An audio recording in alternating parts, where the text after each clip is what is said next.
Banku, ty jsi ztratil druhou plechovku. Já dám dvojku, sorry.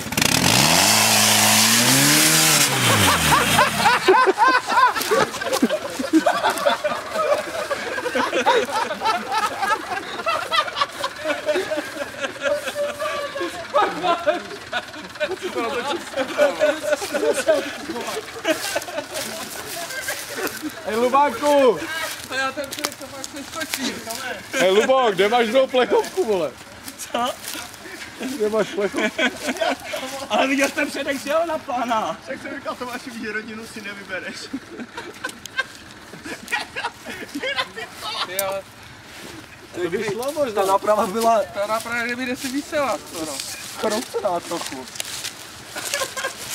No ne, drží. Drží. Yeah. No nic, No, zastartuješ. tak jsme to završili, můžeme jít dom. Patečku dej. A ty jsi to hned vzdál, to by ještě jelo možná.